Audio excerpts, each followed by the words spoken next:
Bon, 2 jours sans faire de promenade, qui eût cru que ça m'aurait autant manqué?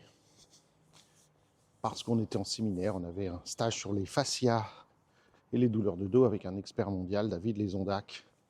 Alors pendant 2 jours, samedi et dimanche, je n'ai pas pu faire ma petite promenade quotidienne et ça me manque. Je suis très content là, dès lundi matin, de pouvoir m'y remettre. Alors bienvenue au podcast Connexion Primordiale, dans la série En balade. Avec Paul, on continue à parler de l'ACT, l'Acceptance and Commitment Therapy, ou plutôt de parler de concepts issus de l'ACT, la thérapie d'acceptation et d'engagement, dont, je le répète à chaque fois, je ne suis pas un professionnel formé, je partage juste des choses qui me plaisent dans cette approche, que je trouve utile pour moi et que j'ai envie de vous partager. Et évidemment, si vous avez besoin d'une thérapie, il faut voir professionnel, compétent, ce que je ne suis pas. Mais j'ai envie de partager des choses et ceux qui sont sur cette chaîne savent que j'aime partager des choses qui résonnent pour moi. Et je tiens à dire que ce week-end a été l'occasion pour moi d'une grande joie parce que j'ai rencontré d'abord Sandra. Merci Sandra, les gens vont se reconnaître évidemment, qui me dit, mais écoutez, tous les matins, on l'a croisée lors d'un dîner samedi soir à la maison. On a invité des stagiaires et elle s'est jointe. Et elle me dit, écoutez, ce podcast tous les jours et qu'elle apprécie les épisodes sur la méthode ACT et ça me touche énormément. Donc merci, et je sais que vous êtes très nombreux comme ça, puisque tous les jours, il y a au moins une centaine de personnes qui écoutent chaque jour, et puis après, évidemment, les chiffres augmentent jour après jour. Et puis, mon frangin, que je salue, qui m'a fait la même chose, qui m'a dit hier qu'il écoutait ce podcast tous les jours, et en particulier les épisodes sur l'ACT. Je suis surpris. J'ai fait des épisodes sur les réflexes archaïques, donc je suis... on va dire expert, et là où je me reconnais évidemment vivement, puisque c'est mon métier et les gens m'écoutent. Et puis je parle de quelque chose dans lequel ce n'est pas mon métier, mais qui fait partie de mon métier, hein, évidemment, d'avoir une approche du type de ce que propose l'ACT. Évidemment, ça fait partie des inspirations qu'on a dans notre métier, mais en tout cas, voilà. Donc, bonjour à mon petit frère, et bonjour à tout le monde, et puis bonjour aussi aux personnes qui m'écoutent pour la première fois aujourd'hui. On va aborder évidemment plusieurs sujets. À chaque fois, j'aime aborder plusieurs sujets et de les mettre ensemble, de les connecter ensemble. Premier sujet, c'est 2 sujets complémentaires. C'est qui sont nos modèles et qui blâmons-nous? Ça, c'est très intéressant pour se rendre compte de nos valeurs, de savoir qui sont nos modèles. J'avais déjà évoqué ce cas, cette manière de voir. Il y a quelques épisodes de ça, mais là, je vais approfondir ce sujet.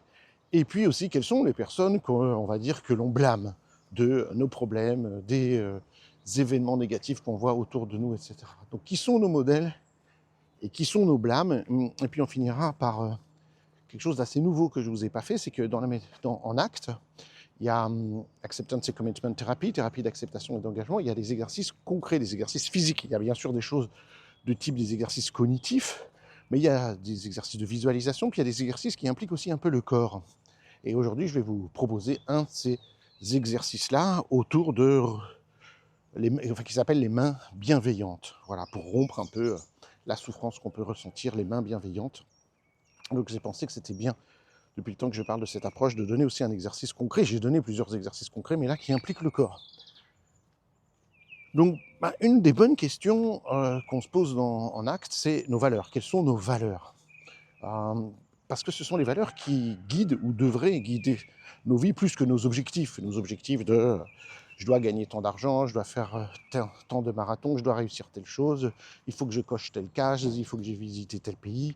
Tout ça, c'est très bien. On ne dit pas qu'il ne faut pas d'objectifs, mais les objectifs, on peut échouer. Des valeurs, on ne peut pas échouer. Une valeur, c'est ce qui me guide.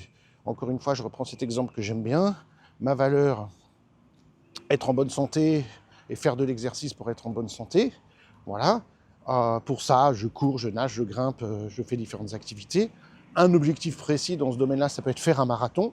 Et puis, faire un marathon en 5 heures, en moins de 5 heures, en 4 heures, ou quel que soit là où vous en êtes.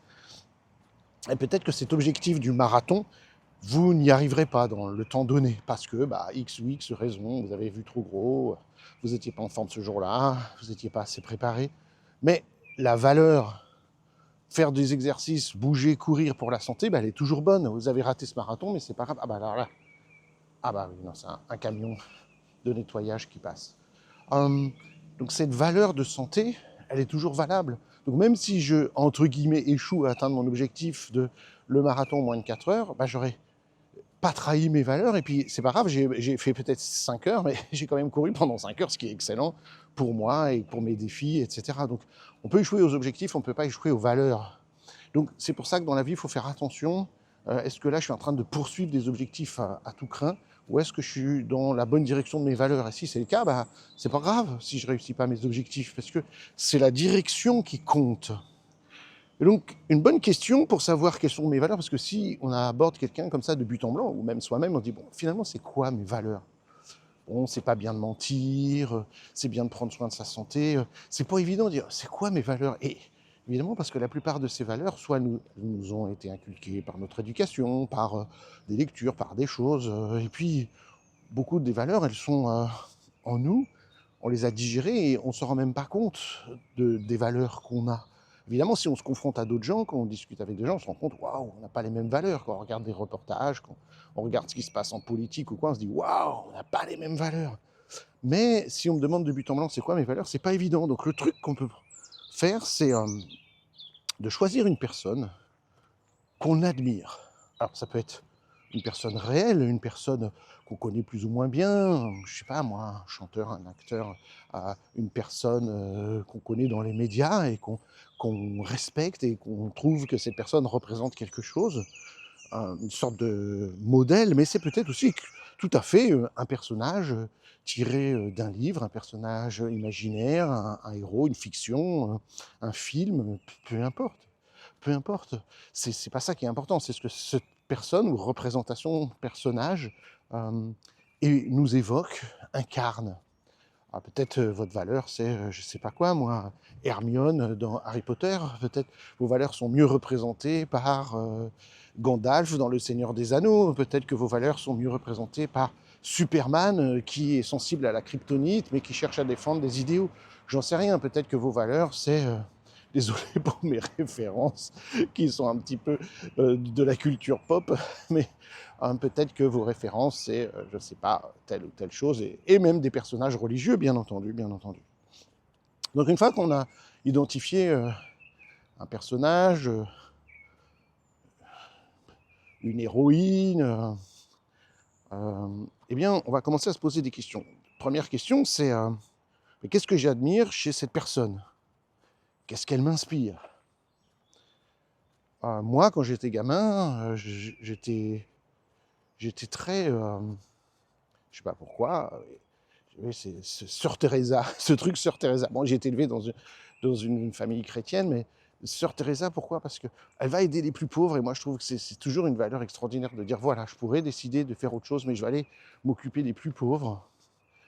Et puis, tout en disant, c'est normal, tout en disant merci aux gens. Dans le même genre d'idée, en France, on a eu Sœur Emmanuel aussi, même genre de caractère, voilà, figure religieuse qui décide de dédier sa vie aux autres, à soulager la souffrance humaine. Moi, je trouve que ça m'inspire des choses. Je me dis, tiens, ce qui m'inspire, c'est le fait de s'occuper du plus pauvre. Et que c'est vrai que je parle de mes valeurs à moi, là, vous n'êtes pas forcément en accord avec mes valeurs, et je le comprends, c'est pour vous donner un exemple.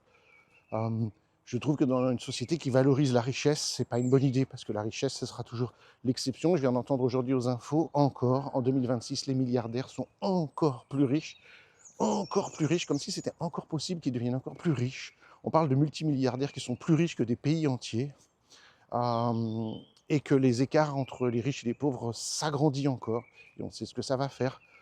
Plus de gens pas contents, plus de bref, je ne vais pas rentrer là-dedans. Bref.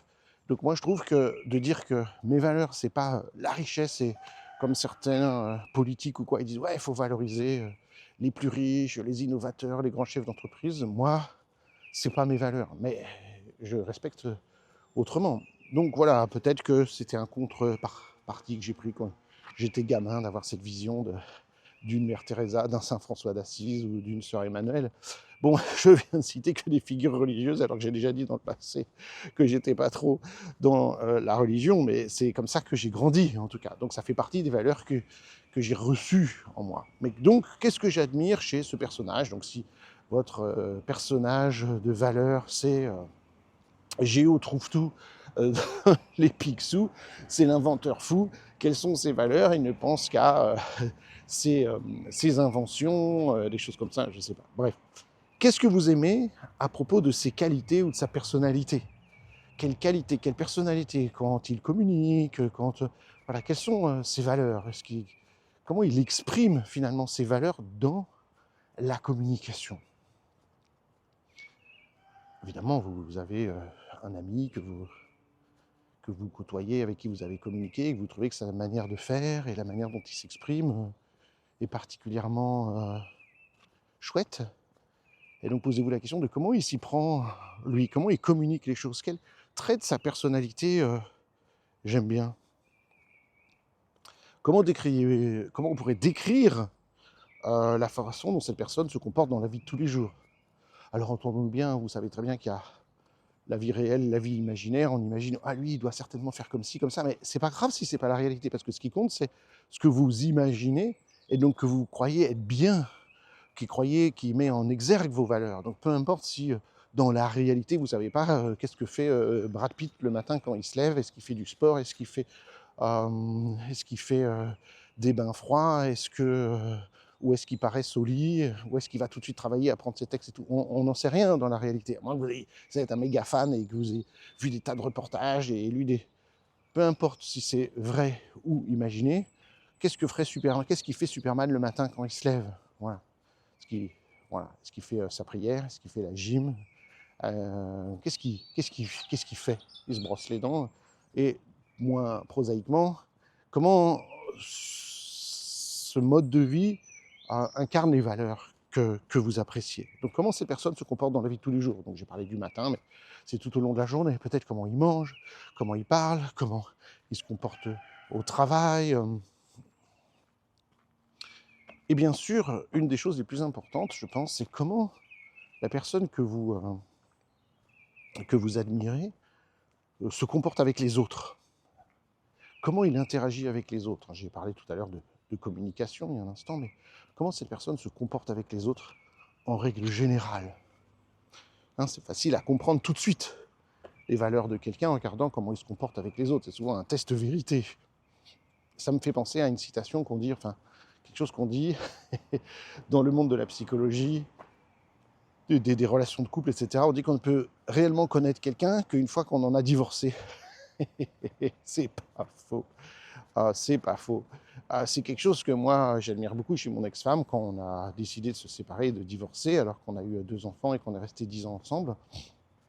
Eh bien, on aime à dire qu'on a fait ça de manière intelligente, parce qu'on a cherché à dire qu'est-ce que chacun pouvait retirer de la relation de couple qu'on a eue, et quel temps il fallait pour qu'on puisse s'organiser, chacun dans nos vies respectives, pour se réorganiser, évidemment, et réorganiser les choses en fonction de nos filles.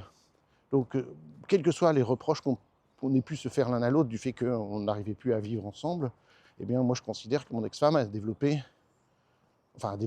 une grande intelligence par rapport à ça, et toujours dire, bah, on est des êtres raisonnables, on s'est aimés pendant des tas d'années, on a fait des enfants ensemble, on ne va pas aller chercher des noises, on ne va pas aller chercher de la rancœur, on ne va pas aller chercher tout ça. Et moi, c'est quelque chose que j'admire beaucoup chez mon ex-femme et à qui je serai toujours redevable. C'est que malgré les difficultés qu'on n'a pas pu surmonter, on a pu se séparer en bonne entente. Et ça me fait beaucoup, beaucoup de peine de voir des gens qui ont vécu ensemble de nombreuses années et qui ont eu des enfants et qui se déchirent à un point de je ne l'ai jamais aimé, ça n'a jamais été bien, ce n'est qu'un connard, etc. Ou une connasse, etc.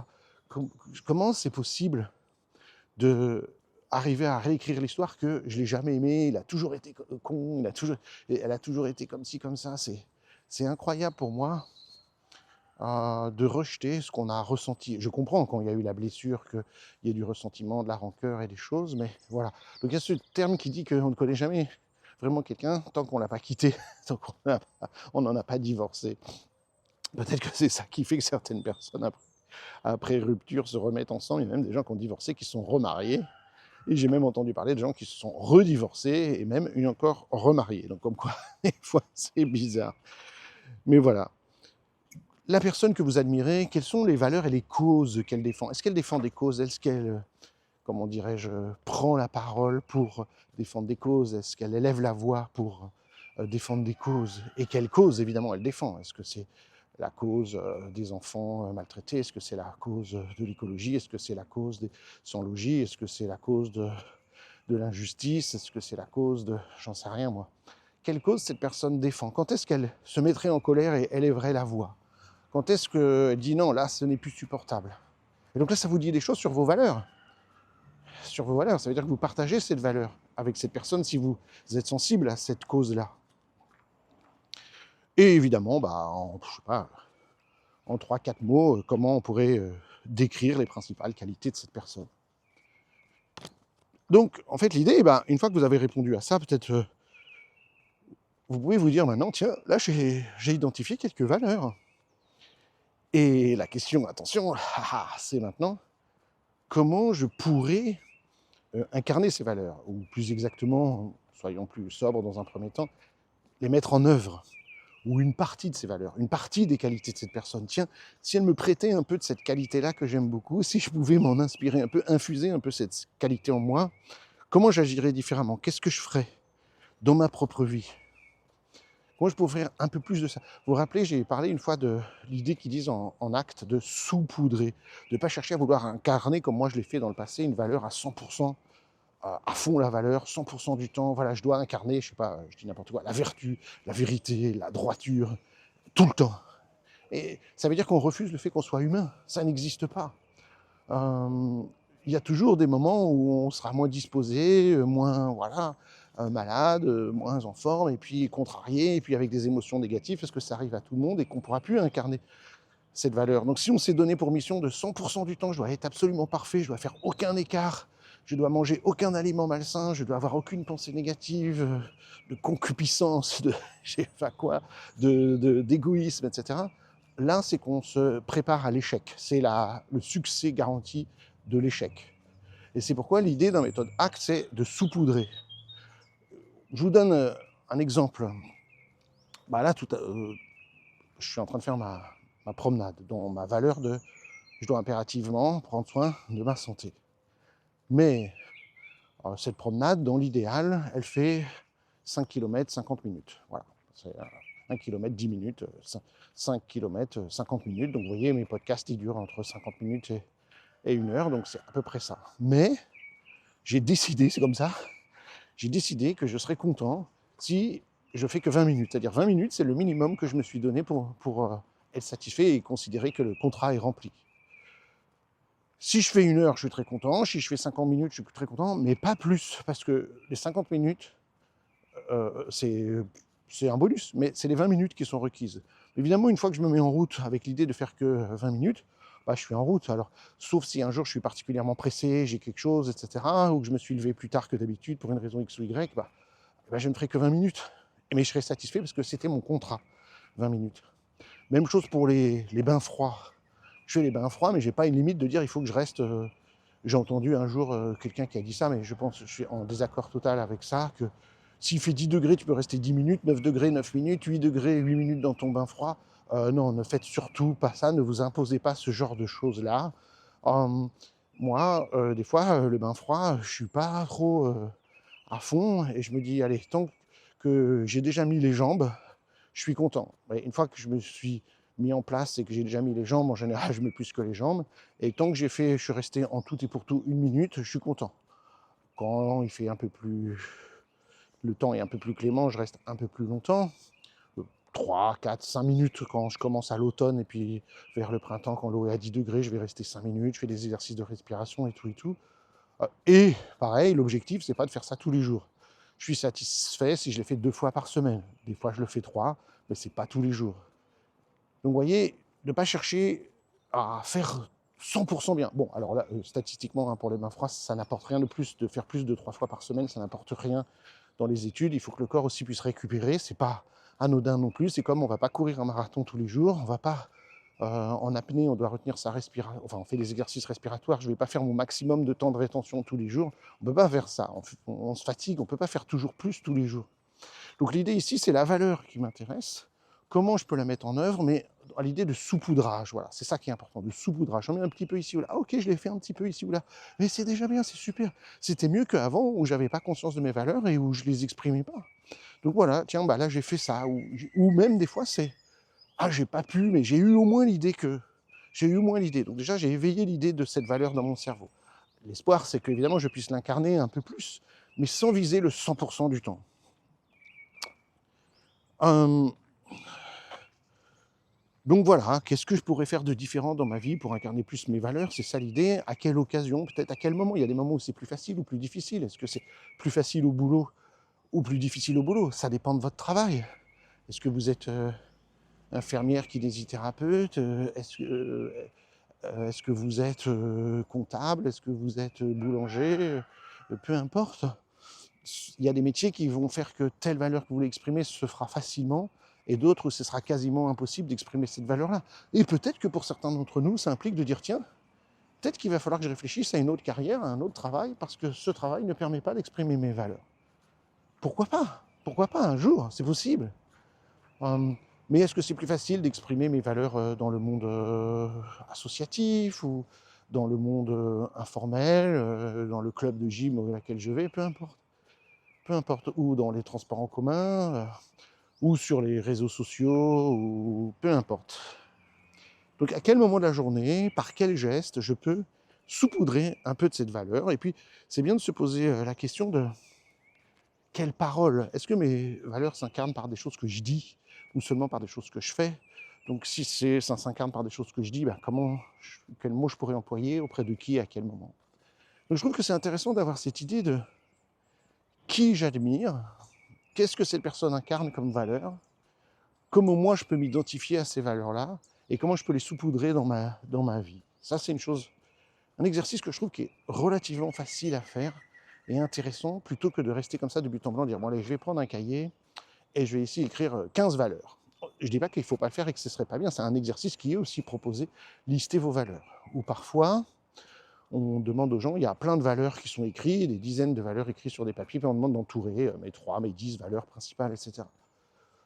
Certaines études montrent que c'est plus intéressant de faire comme ci ou de faire comme ça, etc.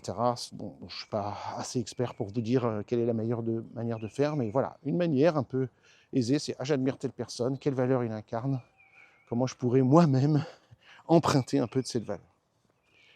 Alors du côté complètement opposé de mes valeurs sont incarnées par qui? Je ne vais pas vous dire qui incarne l'inverse, mais une idée à peu près similaire, c'est dans la vie, quand les choses ne vont pas bien, quand on est malheureux, quand on est triste, quand on souffre, un des réflexes qu'on peut avoir, c'est de blâmer les autres. C'est de dire, c'est de leur faute.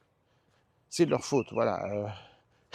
Il est à blâmer, c'est lui qu'il faut punir. C'est à cause de lui que je souffre. Alors ça peut être des personnes directes que vous connaissez, qui, effectivement, je ne dis pas que c'est pas vrai, que des gens ne nous font pas du mal et que des gens ne se sont pas n'ont pas exprimé quelque chose de négatif à notre égard, bien entendu que ça arrive. Bien entendu qu'il y a des gens qui ont exprimé de la méchanceté ou fait quelque chose qui nous ont fait souffrir. Bien sûr que ça existe, bien entendu. C'est pas ça que je dis. Mais en général, pour mes échecs dans la vie, pour ce que je considère comme des échecs, qui j'ai tendance à blâmer. Donc ça peut être des gens directs. J'entends, moi, évidemment, dans mon cabinet, qui ai travaillé en tant que professionnel de la relation d'aide pendant des années, les gens qui disent si je suis malheureux aujourd'hui, c'est parce que quand j'étais gamin, on m'a fait ci, on m'a fait ça, j'ai vécu ci, j'ai vécu ça, parce que telle personne m'avait fait du mal, parce que tel prof m'avait foutu la honte devant tout le monde. Et je dis pas que c'est pas vrai, qu'il n'y a pas des profs exécrables et négatifs, et il suffit de voir parfois certains commentaires sur les cahiers des enfants pour se dire c'est quoi ce délire, quoi, comment c'est possible qu'un prof écrive ça. Je dis pas que c'est pas vrai, mais aujourd'hui, c'est comme si je reste bloqué dans on m'a fait ça, ou mes parents ont divorcé, ou mes parents m'ont fait ci, mes parents n'étaient pas les meilleurs parents du monde et tout. Ben, je dis, qui a eu les parents parfaits, les meilleurs du monde? Avant de répondre, réfléchissez à vous en tant que parent. Et avant de répondre, réfléchissez à vous en tant que parent. Est-ce que vous considérez que vous êtes les meilleurs parents du monde et est-ce que vous estimez sincèrement qu'il y a un parent dans le monde qui considère qu'il est le meilleur parent du monde ou qui est le parent parfait? Je ne peux pas imaginer quelqu'un qui pense que moi je suis le parent parfait. Donc là, on est en train d'aborder un autre sujet, mais qui est important, c'est que des fois, ce n'est pas les autres qu'on blâme, c'est nous-mêmes. Donc, qui j'ai tendance à blâmer pour mes insuccès, pour mes échecs, pour mes souffrances? Et des fois, c'est moi-même qu'on blâme. C'est à cause de toi, à cause de ton mauvais caractère, etc. Voilà le problème du blâme. Voilà les deux problèmes du blâme, qui nous disent en acte. Un, ben, ça nous donne un sentiment de certitude, en disant, voilà la cause de mon problème. Et ça, c'est une illusion. On croit que un problème, c'est dû à un événement. Et ça nous donne l'illusion de croire, voilà, les problèmes sont dus à une cause spécifique, toujours, qui doit être identifiée. Voilà, c'est la cause de ce problème, et peut-être même c'est la cause de tous mes problèmes. Et puis, le deuxième effet pervers, on pourrait dire, du blâme, c'est que ça correspond au besoin de nous faire justice. C'est-à-dire, il y a un coupable. Et s'il y a un coupable, dans notre culture, ça sous-entend coupable égale punition. Et il doit être puni. Et s'il est puni, j'aurais eu vengeance, j'aurais obtenu justice, et alors je serais heureux jusqu'à la fin de mes jours. Si vous comprenez l'illusion de ça, hein, je ne veux pas qu'on comprenne mal ce que je dis. Je n'ai pas dit qu'il ne faut pas qu'il y ait une justice. Il est évident que si quelqu'un enfreint des règles que nous avons établies en tant que société, il faut empêcher que cela se reproduise. Je ne suis pas en train de dire que si quelqu'un a fait un crime, il faut dire « ah bah c'est pas de sa faute, si je suis malheureux, il a tué mes enfants, laissons-le, le pauvre, je ne vais pas le blâmer et puis je ne vais pas demander justice ». Bien sûr que non. Mais il y a une différence entre la justice proposée pour la société, pour pas que un événement se reproduise, et, évidemment, et puis j'estime, moi, avec les valeurs que j'ai, que c'est normal qu'on ne laisse pas en liberté quelqu'un qui tue des gens ou qui fait des malversations, quelles qu'elles soient. Bien entendu, il y a des choses à faire. Justice doit être faite. Il faut aussi aider ces personnes à se soigner, à réparer, à guérir, à soigner, à proposer des choses à la personne qui a commis de tels actes pour éviter que ça se reproduise, parce que cette personne, un jour ou l'autre, elle sera libérée. Et donc, il faut aussi l'aider, parce qu'il y a de la souffrance de ce côté-là aussi. Mais évidemment, avant tout, le plus important, c'est la victime. Mais si la victime reste bloquée sur cette idée de quand il aura été enfermé, j'aurai obtenu justice, et il le faut, et je serai donc heureux par définition, c'est là où on se trompe. Obtenir justice, c'est indispensable, sans quoi, effectivement, on ne peut pas clôturer les choses, et puis ça veut dire que ça n'est pas reconnu par la société, et donc ça donne une blessure supplémentaire, et c'est horrible, et tout le monde doit pouvoir obtenir justice vis-à-vis de la société, voilà, de la communauté humaine dans laquelle on vit, et ça c'est normal, parce que ça veut dire justement qu'on a des valeurs communes, et que ces valeurs communes sont respectées par l'ensemble de la collectivité, parce que si ce n'est pas le cas, et ben donc du coup je me trouve isolé de cette société, et je considère qu'il y a une injustice qui vient rajouter du mal au mal. Mais là où je veux en venir, c'est que cette souffrance que je ressens, il va falloir malheureusement, je ne sais pas quel est le bon mot, et c'est là où on voit bien que je ne suis pas un professionnel, je ne peux certainement pas dire le mot gérer, il faut que je compose avec, et que j'accepte qu'elle soit là, et que jamais on pourra réparer la blessure qui a été faite. On peut cicatriser, mais on ne peut pas faire disparaître la cicatrice. Donc le blâme, le fait de blâmer, ça nous donne un sentiment de certitude, voilà la cause de mon problème, et un besoin d'obtenir réparation, justice en tout cas, il faut punir. C'est quasiment presque toujours contre-productif. Le fait de rejeter la faute sur quelqu'un d'autre, ça fait qu'on a une cible pour exprimer notre colère. C'est se laisser entraîner dans des situations conflictuelles, vers du ressentiment. C'est le problème qu'on va avoir du mal à s'adapter à la situation qui a changé. Parce qu'on va viser autre chose, on va viser ce qu'on identifie comme être la cause du problème, et non plus qu'est-ce qui se passe en moi, quelles sensations j'éprouve et que je veux réprouver, justement. Entendons-nous bien, se blâmer soi-même, c'est nous qui devenons la cible de la colère, on va se flageller, on va déclencher de la culpabilité, de la honte, de ne pas être à la hauteur. Ça ne va pas résoudre le problème non plus, parce qu'on pourrait se dire, bah voilà, si j'avais pas fait confiance à cette personne, si j'avais pas laissé gna gna gna gna gna, alors ça ne serait pas arrivé. Ouais, mais c'est arrivé. Et maintenant que c'est arrivé, je fais quoi? Oui, j'aurais pas dû. Parce que, évidemment, écoutez la suite de l'histoire. La suite de l'histoire, c'est, il ne s'agit pas juste de dire ça et je pardonne et puis tout est mieux dans le meilleur des mondes et je n'éprouve plus de sensations négatives. Évidemment, c'est pas ça la suite de l'histoire. C'est déjà un premier truc, quand je me rends compte que je blâme les autres, ou soi-même. Là, je crois que ça commence à devenir quelque chose que vous savez, c'est constater le truc. Tiens, mon esprit est en train de rejeter le blâme sur quelqu'un ou sur moi pour expliquer ce que j'éprouve, pour expliquer ce qui se passe, pour expliquer ce que je ressens. Tiens, donc au lieu de commencer à dire « t'es qu'un imbécile » ou « lui c'est le méchant », de dire « tiens, mon esprit est en train de rejeter la cause de mes sensations douloureuses sur cette personne ou sur mon comportement, sur moi-même. Mon esprit commence à rejeter la faute sur les autres. » Donc c'est... Moi, j'ai fait un podcast il y a longtemps déjà qui dit quelle est la compétence la plus importante pour les humains, c'est l'observation. Et donc l'idée c'est j'observe que j'ai une tendance à blâmer en ce moment, que je suis en train de blâmer telle personne, que c'est à cause de cet événement, cette personne, la société. Hein. On a tendance à dire c'est la société qui va pas, c'est le pays qui va pas, c'est l'Europe qui va pas, c'est la cause à Trump, c'est la cause des États-Unis, c'est la cause de la Russie, c'est la cause de tout ça si je vais pas bien, c'est la cause de la crise. Donc tiens, mon esprit est en train de rejeter finalement sur les autres la responsabilité de mon bonheur et de mon contentement. Je ne peux pas être heureux à cause de la Russie, à cause de Trump. On entend ça, à cause du prix du gaz ou du pétrole. Donc première chose, évidemment, si c'est vous-même que vous blâmez, il va falloir faire preuve de compassion envers soi-même. Est-ce que j'ai vraiment fait quelque chose de mal ou est-ce que c'est mon esprit qui me blâme injustement?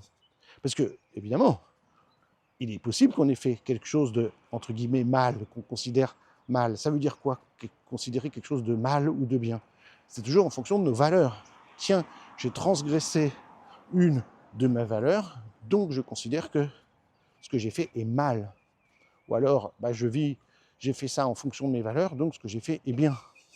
Donc entendons-nous bien, je ne considère pas qu'il y a un mal absolu ou un bien absolu. Et même dans les religions, vous avez vu, c'est compliqué de savoir est-ce que ça c'est vraiment mal, est-ce que c'est vraiment bien. Bon, ça dépend du contexte, ça dépend de l'intention, c'est tout le problème de la justice. Est-ce que le meurtre a été commis de manière délibérée, avec intention, on parle de prémédité, ou pas? Est-ce que c'est un homicide involontaire aussi? Ça c'est encore autre chose. Homicide involontaire, et puis tuer quelqu'un sous le coup de la colère, ou tuer quelqu'un prémédité. Et là, en fonction de ça, vous n'avez pas du tout la même punition de la société. C'est la même chose pour nous. Ok, j'ai pu faire quelque chose de mal en fonction de mes valeurs. J'ai une de mes valeurs qui peut être de ne pas mentir, c'est pas bien de mentir. Je prends un truc très, très simple que beaucoup de gens considèrent. J'ai plus cette vision-là des choses, moi, mais c'est pas bien de mentir. Et puis oui, dans cette situation, j'ai pas dit la vérité, et ça a fait souffrir quelqu'un. Et donc j'estime que moi, c'est mal parce que j'ai trahi ma valeur d'authenticité, de vérité. Et donc, à ce moment-là, qu'est-ce que je fais de ça? Je peux commencer à ressentir de la honte et à me blâmer. Ou l'idée ici, c'est d'avoir de l'autocompassion envers soi-même et de dire, ok, attends, t'es un humain ou t'es pas un humain? T'es un être surnaturel ou pas? Est-ce que donc, si tu es humain, tu es faillible? Est-ce que tu fais partie du genre humain, donc tu es faillible? Entendons-nous bien, encore une fois, je ne suis pas en train de dire que j'ai intentionnellement fait du mal et que c'est bien et que je m'en trouve l'excuse parce que je suis humain. Je, sincèrement, ne voulais pas blesser quelqu'un. Je l'ai fait en trahissant mes valeurs, mais je suis humain. Le fait de prendre conscience de ça et d'accepter les choses va me permettre de me dire, évidemment, maintenant, qu'est-ce que je peux faire pour éviter ça? Comment je peux améliorer ma manière d'exprimer mes valeurs? Oui, j'ai commis une erreur. Et c'est comme ça qu'on avance dans la vie. J'ai commis une erreur, j'en prends conscience. C'est pas agréable, c'est pas agréable d'avoir trahi nos valeurs, mais maintenant, je fais quoi? Je vais prendre des exemples très, très, très concrets qui, moi, me concernent. Alors, peut-être vous, ça vous concerne moins, mais il y a l'alimentation et le sport. C'est des choses sur lesquelles je me suis beaucoup intéressé dans ma vie, ou l'exercice, ou le mouvement. Donc j'ai la valeur de manger des choses saines et la valeur de prendre soin de mon corps. Souvent, qu'est-ce qui se passe chez les gens? S'ils se disent, bah voilà, par exemple, le gluten, c'est pas bien. Donc on pourrait parler, vous savez très bien, ça fait couler beaucoup d'encre cette histoire. Donc le gluten, c'est mauvais, il ne faut pas manger du gluten, c'est absolument néfaste pour la santé. Ok, donc qu'est-ce que je veux exprimer par rapport à ça? Je sais que c'est pas bien, enfin je crois que c'est pas bien de manger du gluten et ça fait du mal à mon corps. Donc mon objectif, c'est de ne pas en manger. J'aurais pu dire moins en manger, mais souvent la décision c'est qu'on est extrême, ne pas en manger. Ou je vais me remettre au sport, là à l'heure où je vous parle, on est encore au mois de janvier 2026, et beaucoup de gens prennent la décision à partir du moment où je vais faire mon sport tous les jours, et souvent on met la barre trop haut, tous les jours, ou on parle de 0 séance de sport par semaine, je m'inscris au club de sport et j'y vais 3 fois par semaine, je prends un abonnement, je vais 3 fois par semaine à la salle de gym. Donc on met la barre un petit peu haut. Alors on pourrait se dire, bah si j'y vais qu'une fois par semaine, c'est quand même bien. Non, qu'est-ce qui se passe? Tout d'un coup, les personnes ratent une séance. Elles disent, ah, j'y arriverai jamais, j'ai pas réussi, j'ai trahi mes valeurs. En quelque sorte, j'ai pas atteint mon objectif, parce que c'était ça l'idée, justement, c'est ça la confusion. J'ai pas atteint mon objectif que je m'étais fixé, et au lieu de se dire, je suis faillible, qu'est-ce que je peux faire autrement, etc., j'abandonne tout. Et terminé, on est fin janvier, et j'ai tout abandonné. Donc, même chose pour mon histoire du gluten. Les gens disent je devrais ne pas du tout manger du gluten. Et puis parce qu'ils sont chez quelqu'un, parce qu'un jour on a fait une pizza pour les enfants, parce qu'on allait au restaurant. Et que même des fois j'ai vu, j'en ai mangé sans le vouloir, c'est-à-dire sans le savoir parce qu'il y avait du gluten dans quelque chose que j'ai mangé, etc. Et du coup la personne dit ah bah j'ai failli, j'abandonne tout. Et ça c'est terrible. Ça c'est quand on confond objectif et valeur. Ça c'est quand on veut 100% de réussite d'incarner nos valeurs. Et c'est là où, je vous ai dit tout à l'heure, c'est la recette garantie de l'échec. Et c'est pas ce qu'on veut. D'où l'idée de saupoudrer. Donc bah oui, là, j'ai échoué. Oui, j'ai mal fait en fonction de mes valeurs. Oui, j'ai fait une erreur. Mais en fait, une erreur, c'est quelque chose de positif. Si on ne commet pas d'erreur, c'est qu'on n'est pas en train d'apprendre. Exemple, bah là, comme vous le savez, je me suis mis à faire pas mal de natation. Et j'ai commencé à développer une petite tension au niveau du bras. Et évidemment, dès que j'ai vu un pote kiné qui était là au stage, il m'a tout de suite dit, à juste titre, Paul, parce que je suis passé de 0 séance à 4, j'ai 2 séances d'apnée plus 2 séances de natation. Donc ça fait 4 séances où potentiellement j'utilise mes bras de manière que je ne le faisais pas avant. Bon, surtout 2, parce qu'en apnée, on n'utilise pas trop le crawl, etc., mais un peu quand même. Donc il me dit, Paul, t'as jamais entendu parler? C'est un kinésithérapeute, hein, et coach en plus.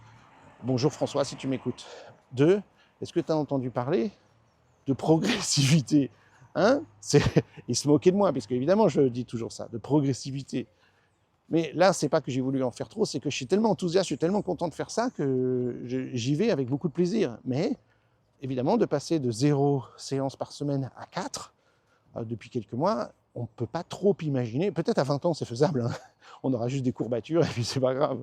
Mais à 57 ans, qui est mon âge d'aujourd'hui, c'est pas la même chose. Même si dans ma tête, je veux pas y croire, parce que mon personnage, je m'adresse aux jeunes, hein, mon être intérieur, mon esprit Paul, il n'a aucune différence, lui, entre quand j'avais 20 ans et quand j'en ai 57. J'ai un corps qui est différent, mais je ne le sais pas, en vrai. C'est seulement si il faut que je me force à. Vous pouvez avoir 100 ans, ce sera la même chose. Dans votre cerveau, vous êtes toujours pareil. Dans votre esprit, enfin, on ne pense pas pareil, on n'a pas les mêmes croyances, on a évolué et on a appris des choses. Je ne dis pas qu'on est le même, mais je veux dire, mon rapport au corps n'est pas aussi évident qu'on pourrait le croire. Parce je faisais la remarque, aujourd'hui, on a tous les médias, les réseaux, etc., qui fait qu'on peut voir notre image beaucoup, mais la réalité, c'est que si les miroirs n'existaient pas, les appareils photo, etc., on ne se verrait pas. Et on ne se saurait pas vieillir. On voit les autres vieillir, mais pas soi-même. Donc, je peux me blâmer de dire, Paul, ah, t'as échoué. Non, ok, qu'est-ce que j'ai fait là? Bon, j'ai fait une erreur, je suis allé un petit peu trop fort, un petit peu trop vite. Vouloir aller trop vite, ça, c'est typique. Hein. Peut-être surtout chez nous, les hommes. Plus chez les hommes, peut-être que chez les femmes. On veut du résultat tout de suite, on veut que ça aille vite. Et du coup, c'est une petite erreur. Donc, qu'est-ce que je dois faire? J'ai le choix de faire moins de séances, mais là, je ne le sens pas du tout. Ce ne serait pas bon pour mon moral de faire moins de séances. Donc, mon coach a adapté les exercices. C'est-à-dire qu'à la piscine, je fais beaucoup moins de crawl qui mobilise les bras et beaucoup plus de la planche et des battements de jambes.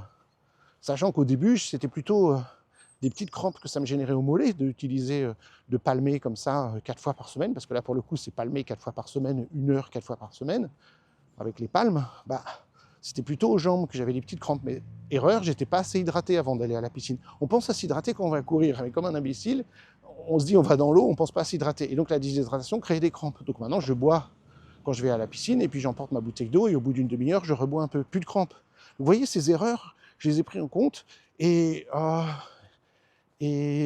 voilà, et j'ai appris, ah bah il faut s'hydrater quand on fait du sport. Oui, je le savais, mais pour la piscine, ça semble moins évident. Il faut faire de la progressivité. Oui, je le savais, mais bon, voilà, je suis tellement passionné. Donc, prendre compte de ça et modifier. Donc, je modifie le programme, j'apprends à boire de l'eau, et il m'a dit aussi, il faut faire des mobilités, il faut s'échauffer, ah oui, etc. Bref. Donc là, j'ai donné des exemples très concret de choses physiques, mais évidemment, c'est valable pour toutes les choses qu'on fait. On considère qu'on a fait une erreur, voilà, j'ai mal communiqué avec cette personne, j'ai mal parlé à cette personne, je suis allé trop vite, j'ai envoyé le mail avant de réfléchir, etc. Et donc, j'ai vraiment fait une erreur. Donc, qu'est-ce que je peux faire? Il existe des trucs que je peux mettre en place pour changer ça. Je peux me dire qu'une fois que j'ai rédigé un mail, je mets dans la boîte d'attente et j'attends au moins 1 heure avant de l'envoyer. C'est des choses qui existent, qu'on peut faire. Je peux me dire qu'avant de répondre à quelqu'un, je prends le temps de réfléchir. Je parle par écrit, évidemment. Je peux présenter des excuses à quelqu'un. Comment je peux modifier les choses? En fait, l'idée, c'est que si on voit la vie comme une opportunité d'apprentissage, c'est de dire qu'est-ce que je peux apprendre de cette situation. Entendons-nous bien, mesdames et messieurs qui m'écoutez. Je ne suis pas un thérapeute.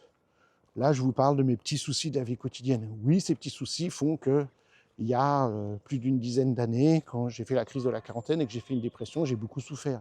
Oui, j'ai vécu, comme tout le monde, des souffrances, des difficultés, des pertes. Oui, j'ai perdu mon père très tôt, dans l'adolescence. Oui, j'ai été opéré du dos suite à des douleurs qui m'ont invalidé pendant des semaines et des mois avec des souffrances terribles. Oui, j'ai vécu un certain nombre, comme tout le monde, de pertes, de revers, de difficultés. Mais néanmoins, j'ai pas perdu mes enfants, j'ai pas connu la guerre, j'ai pas eu des traumas qui font que je vis dans la peur, etc. Et je suis conscient qu'il y a des gens qui ont vécu ces choses terribles. Et là, je peux tout à fait concevoir que ce dont je suis en train de parler peut vous sembler dérisoire. Je pense que ça l'est, je pense que ça ne l'est pas.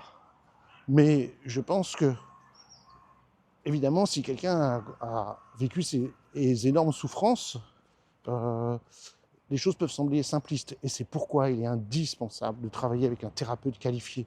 Si vous avez vécu des traumas, avec un thérapeute qualifié dans le trauma. Si vous avez vécu la tristesse d'un être cher ou quoi que ce soit et qui vous fait toujours souffrir, je me rappelle d'une dame qui était venue me voir dans mon cabinet. Elle avait une trentaine d'années à l'époque. Et puis qui me dit, voilà, je viens vous voir parce que vous allez comprendre entre le mauvais psychologue que je suis et puis bon, qu'est-ce qu'on a fait après, mais évidemment, je ne suis pas un mauvais psychologue parce que je ne le suis pas, mais je parlais du mot psychologue de manière générale et je dis, voilà, je vous préviens, je vais me mettre à pleurer et tout parce que j'ai perdu quelqu'un que j'aimais beaucoup, puis elle se met à pleurer, elle dit, voilà, je dis, bah, vous pouvez m'en dire un peu plus, elle dit, bah voilà, j'ai perdu mon oncle que j'aimais beaucoup, il est mort et tout, etc. Et moi, j'étais encore très débutant, j'étais très jeune et j'avais beaucoup à apprendre encore. Et je commence à dire des grandes banalités stupides. Vous voyez, j'ai pas peur de dire des choses de ce type-là, qui est de dire, bah, vous savez, quand il y a un décès, c'est normal, on ressent de la tristesse, on ressent de la perte, c'est tout à fait normal, il faut prendre le temps de faire son deuil, et tout le monde souffre quand on a perdu un être cher, et vous êtes simplement humaine, et c'est logique ce que vous ressentez. Elle dit, oui, oui, mais ça fait 10 ans qu'il est mort. Oui, mais, bon, je rigole, hein, c'est pas drôle du tout, mais quelqu'un qui arrive, qui pleure, j'ai perdu quelqu'un et ça me rend triste, etc. Mais ça fait 10 ans et elle en pleure comme si c'était hier. Ah, ok.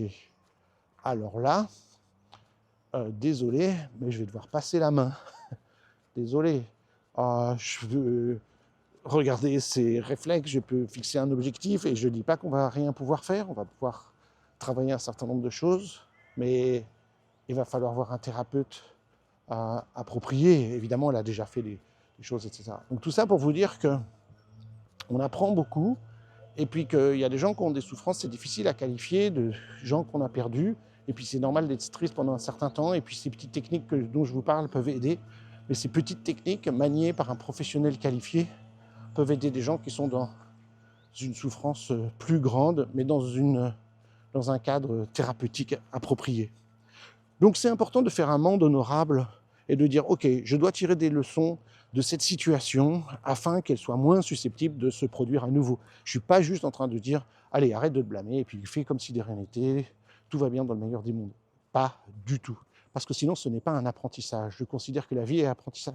Apprentissage, c'est tenir compte de ses erreurs, c'est d'accueillir les erreurs. Je suis content de faire des erreurs. Si je ne fais pas d'erreurs, c'est que je ne fais rien de nouveau. C'est que je suis toujours dans ma zone de confort. Évidemment, je ne ferai pas d'erreur à ne pas faire de sport et rester chez moi, ce que je ne fais pas, mais à regarder des séries télé et tout. Bah là, je ne fais pas d'erreur.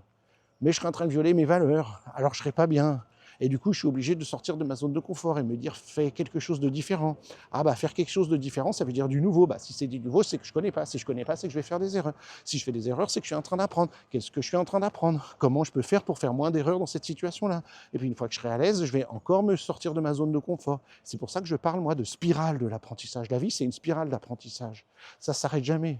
Parce que, évidemment, aujourd'hui, j'aborde la soixantaine, ben, je vais apprendre des choses différentes pendant la soixantaine. Et pendant la, comme on dit, la septantaine après, la soixante-dizaine, la quatre-vingtaine, je ne sais pas comment on dit, j'aurai d'autres choses à apprendre sur le fait que mon corps se sera encore plus transformé, que mon esprit aura changé, que mon rapport aux autres aura changé, parce que les gens ne vous regardent pas de la même manière quand vous êtes dans la cinquantaine que quand vous êtes dans la quatre-vingtaine. Dans un cas, vous êtes considéré comme un vieillard, et dans l'autre cas, comme ça va encore, parce qu'aujourd'hui, 60 ans, c'est pas vieux, mais 80 ans, tout le monde s'accorde à dire que c'est vieux. Moi, je ne suis pas d'accord avec ça. Quand je vois ma mère et quand je vois d'autres gens de 80 ans, je ne considère pas que 80 ans ce soit vieux. Mais la société, la plupart des gens, etc. Donc, je sais que ce que je considère aujourd'hui comme des choses valables ne seront plus demain, et vice-versa, des choses que je considère fausses aujourd'hui et pas bonnes, je les considérais comme bonnes et vraies plus tard. Et ça, c'est quelque chose que j'ai appris avec l'âge. Ce qui était vrai un jour ne le sera pas demain, et donc j'ai fait des erreurs et j'en referai. Si j'accepte pas ça, la vie ne sera pas possible. Je ne pourrai pas continuer à avancer dans la vie. Donc j'ai tendance à blâmer. Mon esprit blâme les autres, ou moi-même, la réaction doit être similaire. Est-ce que les gens, c'est les autres, est-ce qu'ils ont vraiment fait quelque chose de mal? Est-ce qu'ils ne sont pas imparfaits et faillibles? Est-ce que ce ne sont pas des êtres humains? Ou est-ce que je considère que tous les gens autour de moi doivent être parfaits? Et ils n'ont pas le droit à l'erreur. Ni ma femme, ni mes enfants, ni mon voisin, ni les présidents de la République ou quoi que ce soit. Tout le monde doit être parfait, infaillible.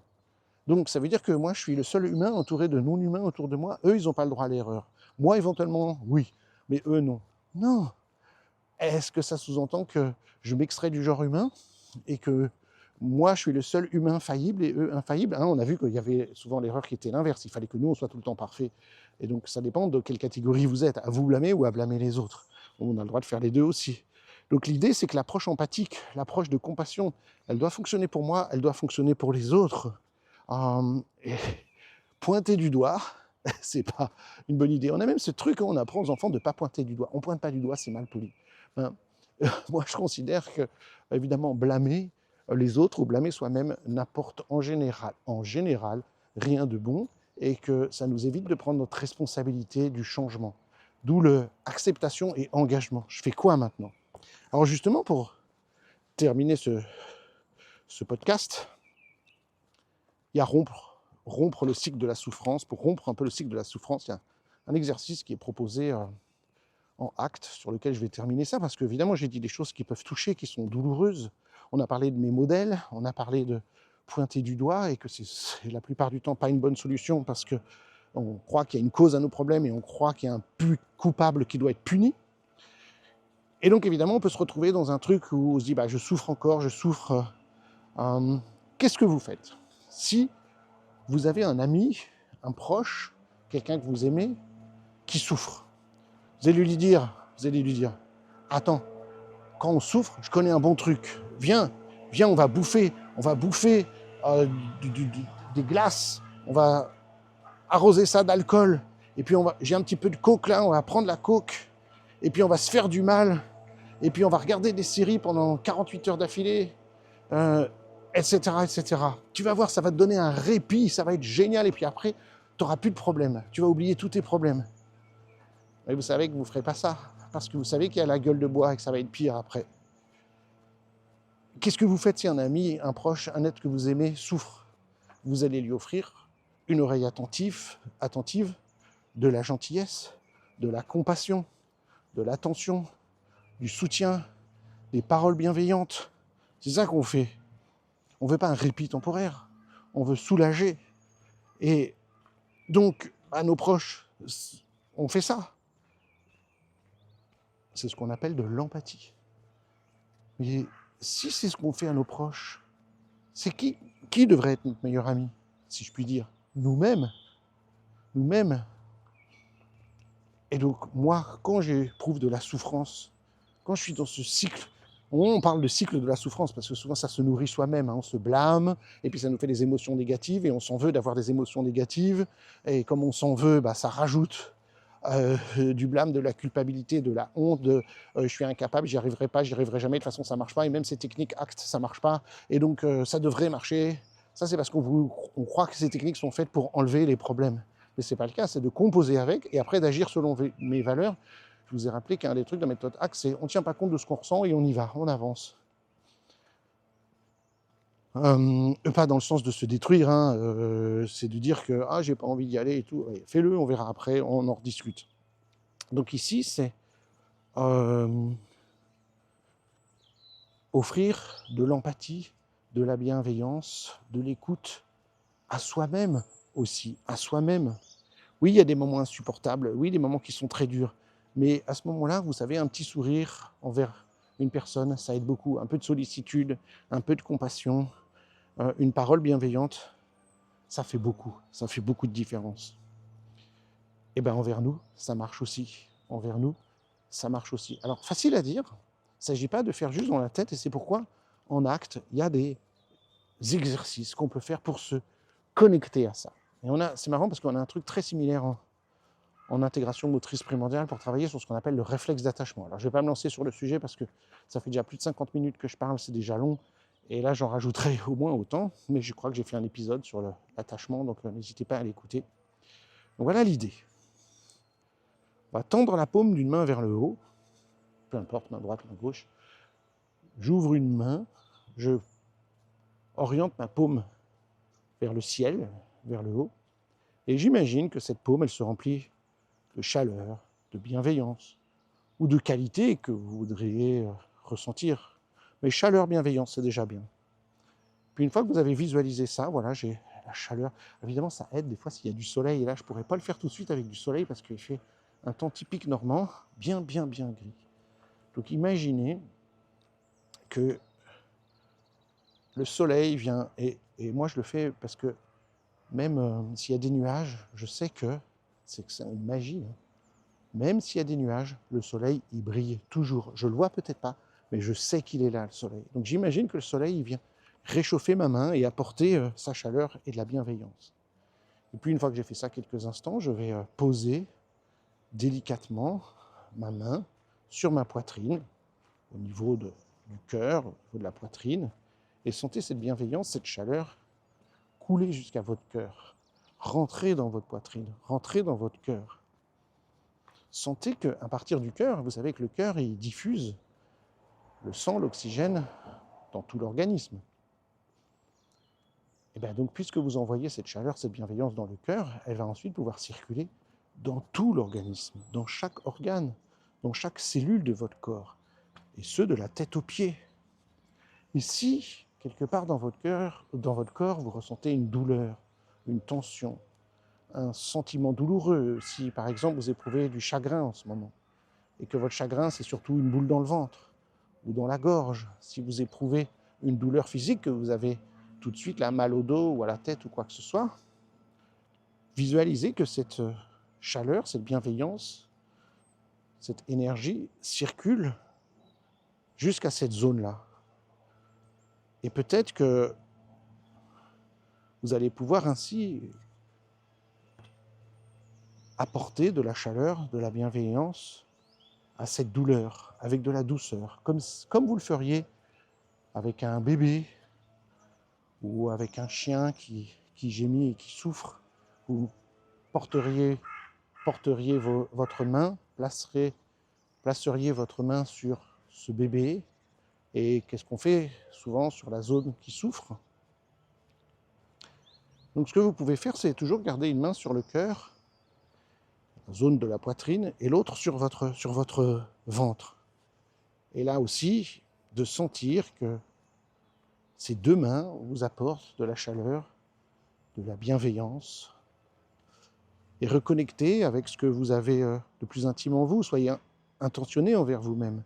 Offrez le réconfort, le soutien dont vous avez besoin. Vous avez donc une main au niveau du ventre, une main au niveau du cœur, et vous sentez cette énergie de bienveillance circuler en vous et aller vous nourrir et tout simplement reconnaître les zones de tension, de douleur, de chagrin que vous avez.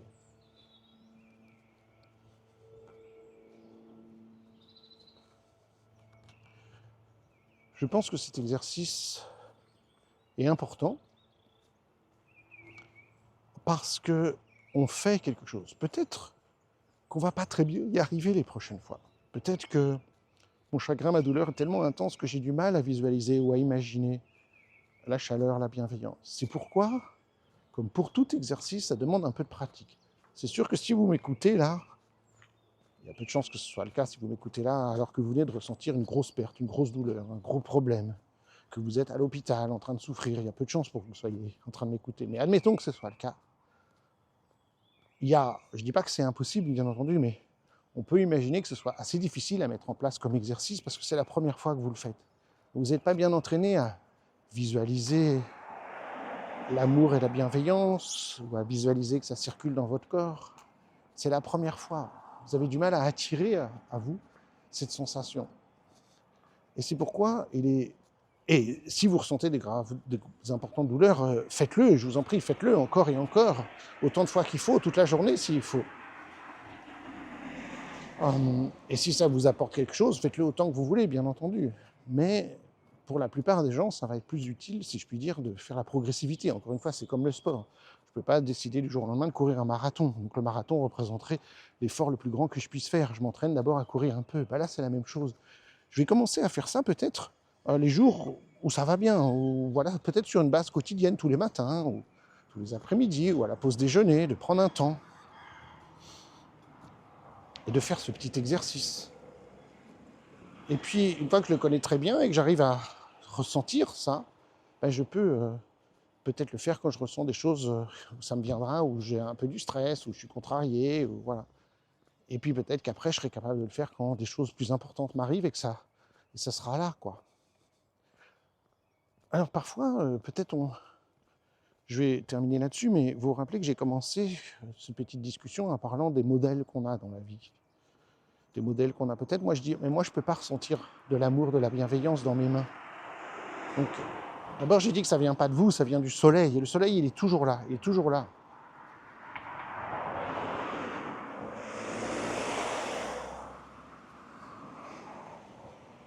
Petite voiture. Le soleil, il est la source de toute vie sur cette planète. Donc je trouve que c'est une belle image de me reconnecter à ça. Mais peut-être c'est une image qui ne vous convient pas. Peut-être que vous êtes religieux et que vous voulez imaginer que, je ne sais pas, le petit Jésus, Bouddha, Allah, ou que sais-je, c'est lui qui vous donne cette énergie-là. Ou Mère Teresa, puisque j'en ai parlé d'elle tout à l'heure. Mais ça peut être autre chose. Une personne que vous aimez. Moi, très souvent dans ma vie, comme j'avais du mal à ressentir ça, une image qui marche bien chez moi, c'est d'imaginer que je porte un bébé dans mes bras. C'est un truc que j'ai que si tu portes un bébé dans les bras, je crois il n'y a rien qui peut t'arriver en termes de douleur. Bon, c'est ma vision des choses, c'est peut-être pas la réalité pour tout le monde, mais d'imaginer un petit bébé, moi, ça me fait beaucoup d'hormones et puis ça me fait ça. Donc j'imagine que je porte un bébé dans mes bras et que je suis connecté à ce petit bébé et ça me génère de l'amour, mais ça peut être votre chat, ça peut être un personnage imaginaire, ça peut être un doudou, bien entendu pour un enfant, parce qu'on adapte ces techniques à des enfants. On imagine que ton doudou, ton gentil doudou, là, etc., etc. Donc, voilà, adapter évidemment cet exercice comme bon vous semble. Mais je trouve que c'est une chouette idée, c'est de nous accorder un moment de bienveillance, de compassion, de chaleur, d'amour, et de le faire régulièrement. Une fois par jour, je trouve que c'est bien, et une minute, c'est bien. Et décider à quel moment vous pensez que c'est. Ça peut être dès que je me lève le matin, personne ne sait, je place une main sur mon ventre, une main sur mon cœur, je visualise cette circulation. 30 secondes, une minute, c'est bien.